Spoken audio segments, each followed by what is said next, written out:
nós queremos meditar sobre o texto há pouco lido, de Lucas 13, 1 a 9, sobre o tema. Vamos deixar mais um ano. Pode sentar-se. Queridos irmãos e irmãs em Cristo Jesus, quando a gente liga a televisão, ou liga o rádio, ou abre a internet, a gente geralmente vê muitas mensagens ruins, muitas notícias negativas que aconteceram naquele dia, ou quando olhamos no final de semana, que aconteceram naquela semana. Várias tragédias, notícias quentes. O furacão passou nos Estados Unidos e matou já 36 pessoas. Nas guerras lá no Oriente Médio foram mortas só nessa semana 400 pessoas. Um homem deslizou com seu carro, bateu numa árvore e faleceu. Uma tragédia de um ônibus na Bolívia matou 31 pessoas e 15 ficaram gravemente enfermas. E assim são as notícias.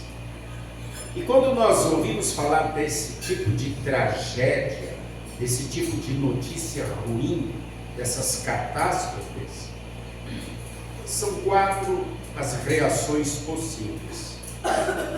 Primeiro, a indiferença. Não foi comigo, está longe de mim, não tenho nada a ver com isso. Muitos agem assim. Segundo, mas Deus não é amor, Deus não é bondoso, Deus não é misericórdia. Como é que Ele pode deixar esse tipo de coisa acontecer? Ele é injusto. Terceiro, estava devendo alguma coisa, tem algum pecado escondido aí, bem feito, pagou pelo seu erro, tem alguma coisa errada. E quarto, é quando a gente olha para dentro da gente, olha para o céu e diz: por que não fui eu? Por que isso não aconteceu comigo? Por que Deus ainda está me preservando? Já que eu faço parte de todo esse contexto também, e eu não sou diferente, nem melhor, nem pior. Qual é a opção que você geralmente toma para si quando você está diante de uma catástrofe, de uma tragédia dessas? Reflita um pouco. O texto do Evangelho de hoje nos faz pensar um pouco sobre isso. O contexto é o seguinte: se a gente olhar um pouquinho antes, no capítulo 12, Jesus está falando para uma multidão, além dos discípulos, e então ele chama a atenção deles e diz: escuta, vocês olham para o céu, e todos vocês sabem se vai chover ou vai dar sol. Vocês conhecem os tempos, se vai fazer frio ou vai fazer calor. Vocês não estão acordando ainda. Vocês não perceberam ainda. E Jesus traz olhar para si: poxa vida, o que ele está dizendo?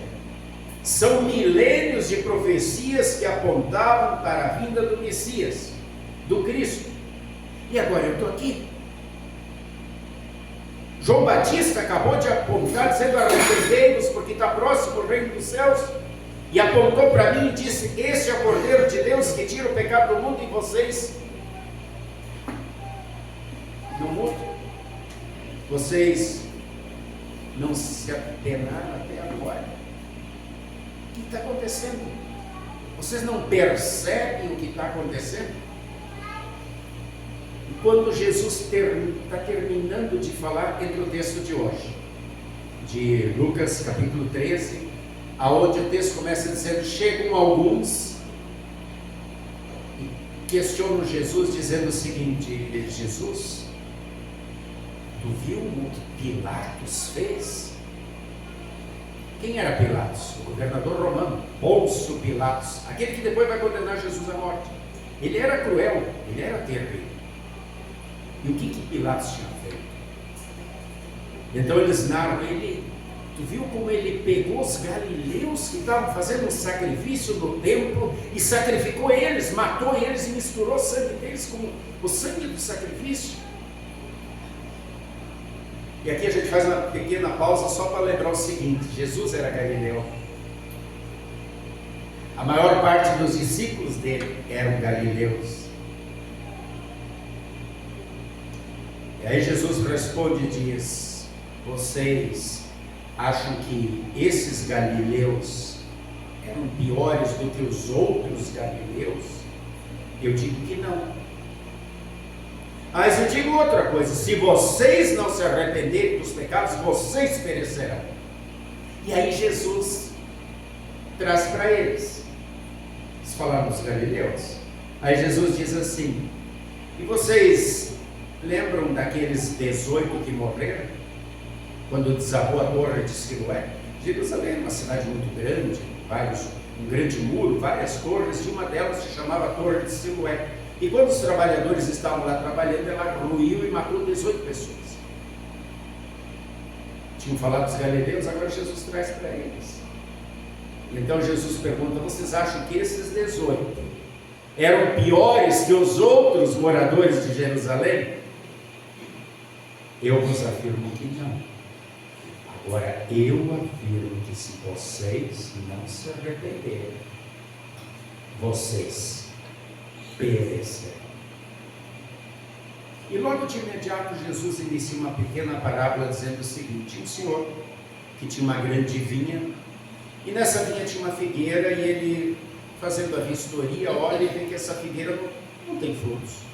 E então ele chama o viticultor, o responsável pelo cuidado da vinha dele, e diz: escuta, é o 3º ano que eu passo aqui e essa figueira não produz fruto nenhum. Ela está ocupando inutilmente a terra, ou seja, ela está tirando força da terra que poderia estar nutrindo outras plantas.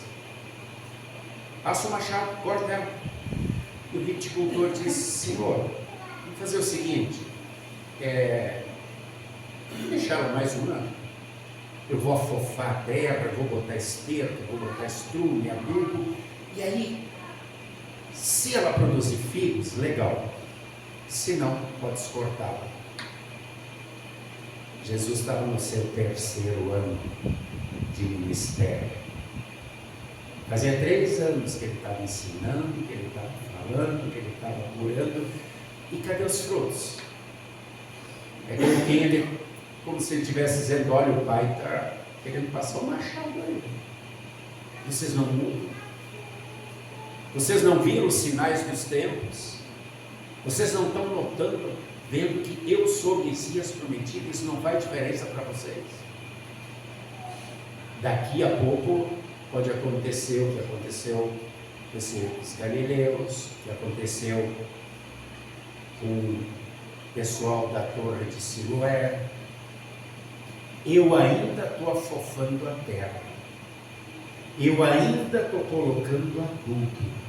Eu ainda estou com vocês ministrando a palavra do Evangelho, do arrependimento, da conversão. Cadê os frutos? E então a gente olha lá para o texto de Ezequiel, que a gente acabou de acompanhar, Ezequiel 33, onde Deus diz que vai ser um atalaia. O que é um atalaia? Em cima dos muros que cercavam a cidade tinha uma torre, uma mais alta que as outras, onde ficava o atalaia. E o atalaia era aquele que tinha obrigação de tocar corneta e avisar quando o inimigo viesse.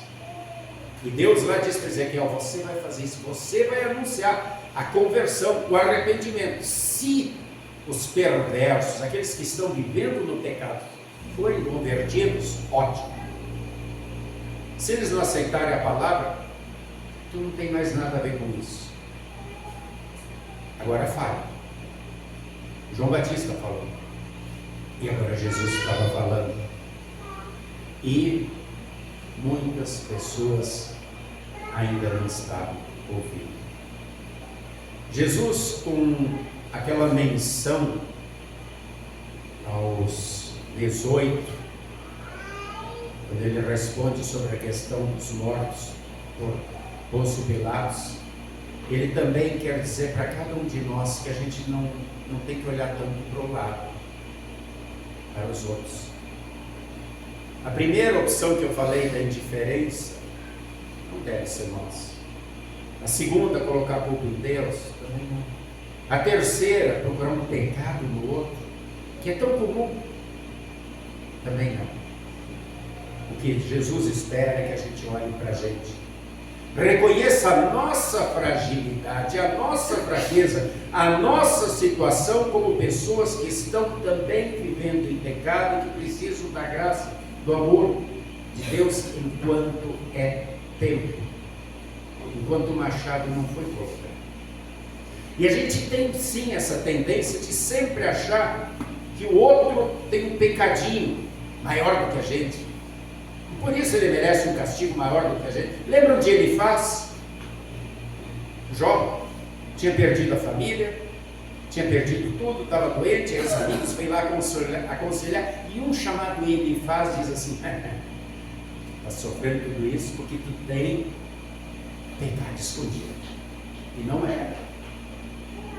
Os discípulos, em determinado momento, quando encontraram um homem cego, perguntam para Jesus: Jesus, o que ele fez? O que os pais dele fizeram para ele nascer cego? E Jesus novamente precisa dizer: não é por aí. Jesus usa essas duas calamidades como exemplos para mudar o pensamento daquelas pessoas e os nossos pensamentos, que às vezes nos fazem encher um pouquinho mais de vaidade, achar que a gente é um pouco melhor do que o outro, porque não está passando pela mesma situação do outro. Mas na verdade as calamidades são um convite para que, ao invés de apontarmos o dedo, percebamos que os desastres são convites ao arrependimento. Jesus não declara a inocência daquelas pessoas envolvidas lá com aquele episódio de Pilatos e nem com aqueles envolvidos no desastre da Torre de Siloé. Jesus não quer especulações sobre como eles viviam, mas ele quer contrição e fé daqueles que trouxeram a situação para ele. Deus espera o arrependimento e a conversão de cada um. E assim ainda é hoje. E por isso a igreja hoje, ela continua sendo chamada para ser atalaia, para avisar, para alertar, para pregar a conversão.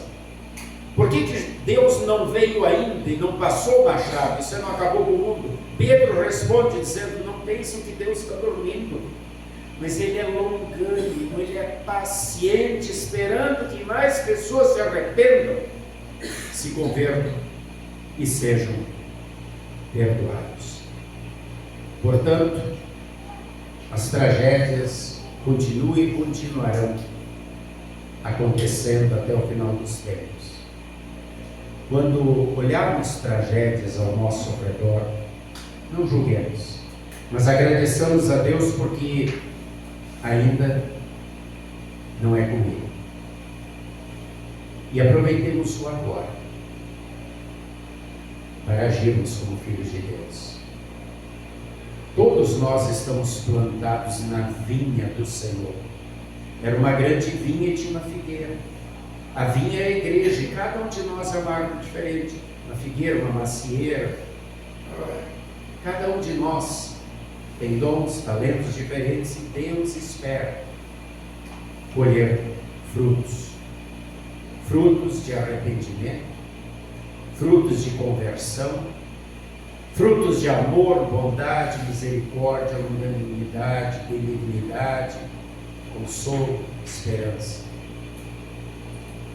E quando as tragédias ao nosso lado nos assustarem, não esqueçamos de olhar para a maior de todas as tragédias.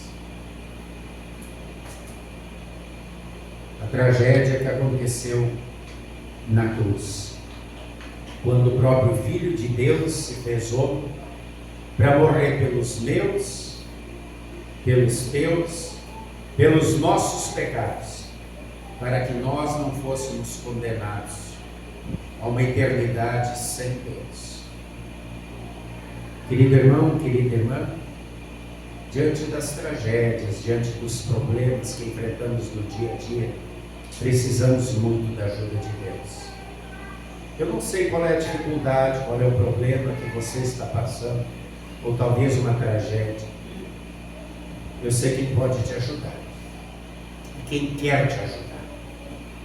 E Ele nunca te abandonará, a não ser que você o expulse da sua vida, ou permaneça indiferente à palavra, como aquelas pessoas estavam permanecendo, não vendo os sinais dos tempos.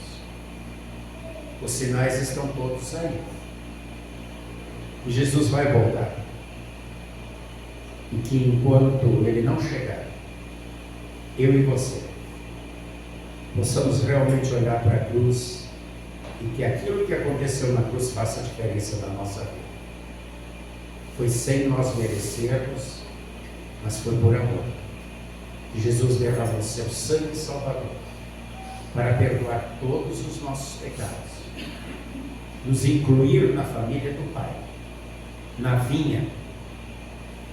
E agora Ele continua nos adubando, afofando a terra toda vez que a palavra é ensinada, é lida, é pregada, que a Santa Ceia é ministrada, que o perdão é oferecido. E Ele espera que a gente produza frutos. Ele está nos deixando mais um tempo, que possamos realmente produzir os frutos que Deus espera de cada um de nós, hoje, agora. Que assim seja, em nome de Jesus. Amém. E a paz de Deus, que excede o entendimento humano, guarde corações e mentes em Cristo Jesus para a vida eterna. Amém.